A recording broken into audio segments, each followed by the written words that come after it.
अच्छा, कभी सोचा है कि हमारे देश को असल में चलाता कौन है? मतलब रोजमर्रा के जो बड़े बड़े फैसले होते हैं, उन्हें लेता कौन है और फिर लागू कौन करता है? तो आज हम ना सरकार के इसी इंजन की बात करने वाले हैं, जिसे कहते हैं भारतीय कार्यपालिका। हम ये समझेंगे कि पावर यानी शक्ति असल में है किसके हाथ में और इसका इस्तेमाल होता कैसे है। तो देखिए, आज हम इस पूरी बात को 5 हिस्सों में समझेंगे। सबसे पहले तो यही जानेंगे कि ये कार्यपालिका मतलब एग्जीक्यूटिव है क्या चीज। फिर हम पावर के दो अलग-अलग सिस्टम्स पर नजर डालेंगे। उसके बाद हमारे प्रेसिडेंट और प्राइम मिनिस्टर की क्या भूमिका है उसे समझेंगे। और आखिर में सरकार की उस परमानेंट मशीनरी को भी देखेंगे जो हमेशा काम करती रहती है। तो चलिए शुरू करते हैं।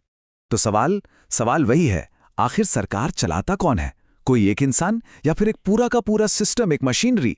चलिए इसी सवाल का जवाब ढूंढने की कोशिश करते हैं। तो सबसे पहले ये कार्यपालिका आखिर है क्या?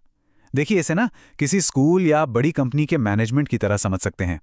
ये सरकार का वो हिस्सा है जिसकी जिम्मेदारी है संसद में बने कानूनों को लागू करना और देश का जो रोज का कामकाज है उसे चलाना। मतलब इसका काम सिर्फ पॉलिसी बनाना नहीं है, बल्कि उस पॉलिसी को जमीन पर उतारना है, हकीकत में बदलना है। अब देखिए, दुनिया भर में ना इस एग्जीक्यूटिव को चलाने के अलग अलग तरीके हैं, पर मोटे तौर पर दो मेन सिस्टम हैं। एक है प्रेसिडेंशियल और दूसरा पार्लियामेंट्री। चलिए अब देखते हैं कि इन दोनों में आखिर फर्क क्या है। इसका अंतर ना ऐसे समझते हैं, जैसे अमेरिका में प्रेसिडेंशियल सिस्टम है।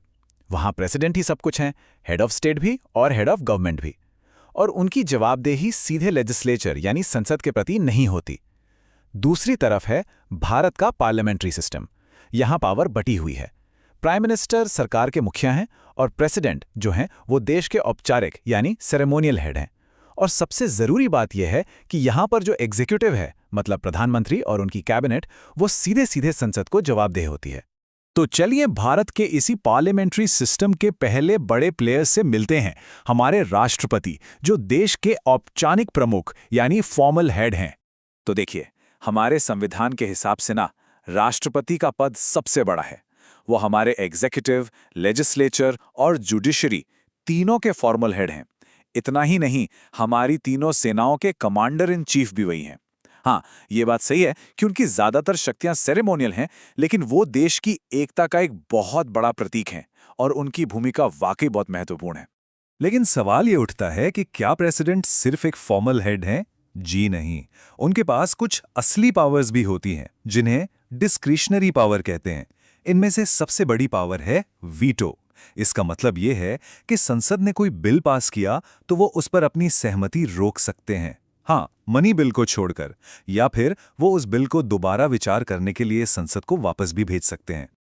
और प्रेसिडेंट की ये पावर ना कुछ खास सिचुएशन में बहुत बढ़ जाती है। जैसे मान लीजिए चुनाव हुए और किसी भी पार्टी को क्लियर मेजॉरिटी नहीं मिली। अब प्रधानमंत्री कौन बनेगा? यहीं पर प्रेसिडेंट का रोल बहुत क्रूशल हो जाता है। इसका एक बढ़िया उदाहरण है 1998 का, जब प्रेसिडेंट के.आर. नारायण ने अटल बिहारी वाजपेयी जी को कहा था कि आप पहले बहुमत साबित कीजिए और फिर उन्हें प्रधानमंत्री नियुक्त किया। चलिए अब बात करते हैं भारत सरकार के सबसे पावरफुल अधिकारी की, यानी हमारे प्रधानमंत्री की। तो इसमें तो कोई शक ही नहीं है कि सरकार के असली मुखिया और देश के सबसे जरूरी फंक्शनरी प्रधानमंत्री ही होते हैं। असल में वही हैं जो काउंसिल ऑफ मिनिस्टर्स को लीड करते हैं और सारी असली एग्जीक्यूटिव पावर उन्हीं के हाथ में होती है। तो सवाल यह है कि प्रधानमंत्री को इतनी पावर मिलती कहां से है?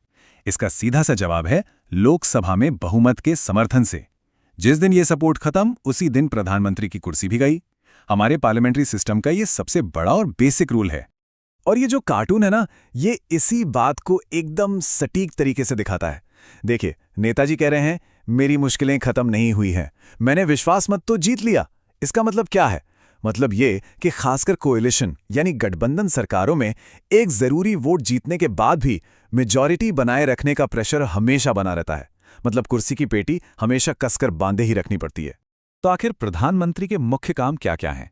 देखिए, सबसे पहले तो वो अपनी टीम बनाते हैं, यानी अपने मिनिस्टर्स को चुनते हैं और उनको पोर्टफोलियो देते हैं।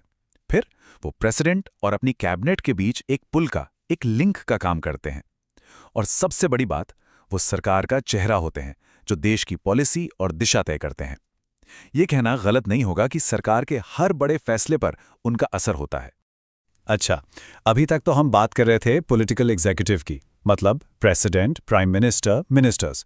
लेकिन सरकार का एक और बहुत ज़रूरी हिस्सा है परमानेंट एग्जीक्यूटिव, जिसे हम आम भाषा में ब्यूरोक्रेसी या सिविल सर्विस कहते हैं।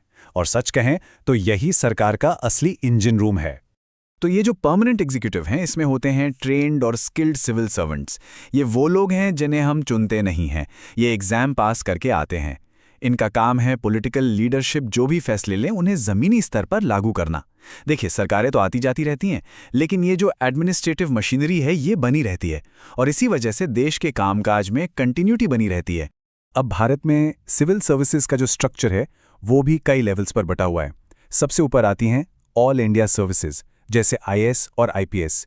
इनके अफसर सेंटर और स्टेट दोनों जगह काम करते हैं।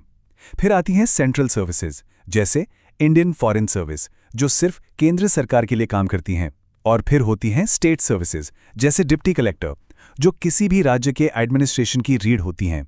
यही वो पूरा का पूरा ढांचा है जो असल में पॉलिसीज को एक्शन में बदलता है। और आखिर में एक बहुत ही दिलचस्प सवाल, इस पर जरूर सोचेगा। सवाल यह है कि क्या कोई व्यक्ति प्रधानमंत्री बनकर पावरफुल हो जाता है, या फिर वो इतना पावरफुल होता है इसीलिए प्रधानमंत्री बनता है? ये सवाल ना पावर और लीडरशिप के पूरे रिश्ते पर सोचने को मजबूर कर देता है। इस पर विचार जरूर कीजिएगा।